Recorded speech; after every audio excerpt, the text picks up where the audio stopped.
devient attitré, c'est le livre Incendie. Donc, à la base, c'est un livre qui a été ensuite transmis au grand écran. L'auteur du livre, c'est Wadji Mouahab. Et le réalisateur du film, c'est Denis Villeneuve. Donc, l'auteur, à la base, donnait carte blanche au réalisateur. Donc, celui-ci pouvait faire ce qu'il voulait de l'œuvre. Pour débuter, ils ont travaillé en collaboration parce que Wadji lui a donné des idées de base pour partir son film quant au thème et les intrigues du film. Et par la suite, le réalisateur a choisi de suivre ses propres idées, tout en gardant certaines idées principales qui étaient présentes dans le livre. Donc, concernant l'intrigue du film, ça va être autour de l'histoire de deux jumeaux qui vont se rendre chez le notaire suite au décès de leur mère. Puis ils vont apprendre qu'ils vont devoir retourner sur leurs traces de leur histoire familiale parce qu'ils ne connaissaient pas l'existence de leur frère et de leur père. Donc, ils apprennent qu'ils vont devoir aller porter 2 lettres à ceux-ci. Puis au final, ils vont apprendre que leur père, il s'agit aussi de leur frère. Dans le fond, notre vidéo, elle va parler de 2 questions. La première, c'est de savoir si l'adaptation cinématographique elle est réussie ou non et pourquoi. Puis aussi de savoir si le cinéaste a su réinventer l'œuvre théâtrale originale dans un autre langage, celui du cinéma, bien évidemment. L'adaptation cinématographique va se faire autour d'une interprétation. Denis Villeneuve va vouloir rester subjectif quand il va faire la réalisation du film. Il va s'inspirer des grandes idées principales, puis il va garder aussi l'intrigue telle qu'elle. Concernant les idées principales, ça va commencer avec la remise du testament qui va être intacte. On va vraiment avoir l'effet qu'on va donner les 2 lettres, puis après, eux, ils vont recevoir leurs lettres. Ils vont rechercher leur père en se rendant aussi dans la ville natale de leur mère. Puis, concernant aussi la finale, va rester pareil.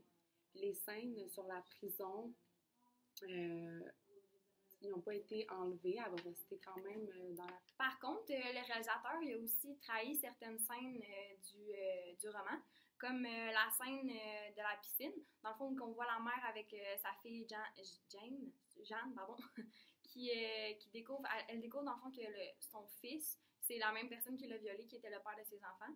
Tandis que dans le roman, elle découvre que son fils, il est... à quelle place déjà qu'elle le découvre? Au Palais de Justice. Au Palais de Justice, c'est vrai.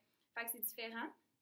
Il y a aussi que, dans le fond, dans le film, on voit que Wahab, il est tué dès les premières scènes par son frère, Anawal. Mais dans le roman, pas du tout. On sait juste que Wahab, il faut qu'il s'en aille pour quelconque raison. Puis après, on parle plus de lui, mais on sait vraiment pas s'il est mort ou s'il l'est pas.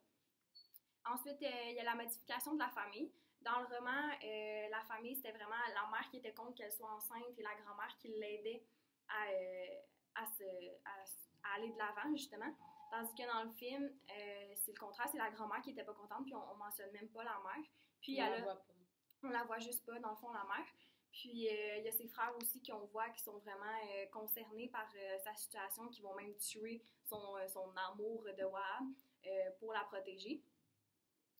Aussi, il y avait, dans le film, on ne voit pas l'enterrement comme qu'elle le voulait, la mère, d'une façon, avec les seaux d'eau, la face contre terre, etc. On le voit juste pas dans le film, tandis que dans le roman, on en parle vraiment beaucoup. Puis le bourreau qui est le fils-père, il va pas au Canada dans le roman, on le voit pas qu'il va revenir dans le pays des jumeaux. Dans le fond, il va rester dans son pays natal tout au long du roman, pardon. Puis dans le film, c'est le contraire, il va revenir au Canada pour effectuer des tâches, puis c'est là qu'ils vont lui donner les lettres, puis c'est le contraire. Ensuite, bien évidemment, il y avait 2 scènes que dans le roman étaient vraiment très explicites, puis dans le film, on les voyait aucunement. Puis on trouve que les passages ont été réduits par le cinéaste. Dans le fond, c'est les pièces de l'amitié avec Sawal, l'infirmière, où il y avait aussi le notaire. C'est le thème de l'amitié qui était énormément précis, puis on en parlait tout le temps dans le roman, on le voit pas du tout dans le film, puis on trouvait ça plate parce que c'était quelque chose de quand même assez important. Puis il y avait aussi le thème de l'amour avec Wahab. Dans le roman, on en parle vraiment énormément, comme quoi qu'il ressemblait à Roméo et Juliette, l'amour est plus poussé, on les voit plus de scènes ensemble, tandis que dans le roman, on les voit à peu près une scène, puis c'est quand ils meurent, puis c'est fini. Puis puis on trouvait que c'était vraiment de trahir justement les pièces, voyons, que le cinéaste a trahi l'adaptation. Merci. Donc, un aspect positif qu'on a retenu du film, c'est les bruits qui sont ajoutés, qui ne sont pas présents dans le roman. Donc, ces bruits-là vont vraiment nous permettre de plus s'imprégner de la culture et de plus comprendre les émotions des personnages. Donc, on a retenu quelques bruits qui étaient présents dans le film. Premièrement, il y a le bruit de l'essence qui tombe sur l'autobus et qui est brûlé. Donc, on s'imagine vraiment, on est capable de se placer dans cette situation-là puis comprendre la panique des gens qui étaient dans l'autobus au moment où ils entendaient l'essence couler du toit. Aussi, cette scène est suivie de cris d'un enfant qui essaie de se sauver, qui essaie d'aller rejoindre sa mère qui est présente dans l'autobus et qui, elle, va brûler à vif. Donc, ça, c'est vraiment une scène qui est vraiment touchante parce qu'on entend vraiment le désespoir de l'enfant face à la perte de sa mère. Aussi, un autre bruit qu'on a gardé, c'est la souffrance de la grand-mère quand elle apprend que sa petite-fille est enceinte.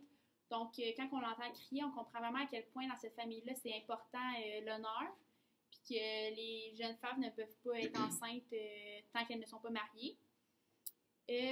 L'autre bruit qui a capté notre attention, c'est quand on les entend parler leur langue natale. Donc, le fait d'entendre ces personnes-là parler le libanais ou la langue du Liban, ben, on est capable de s'imprégner un peu plus de la culture puis plus comprendre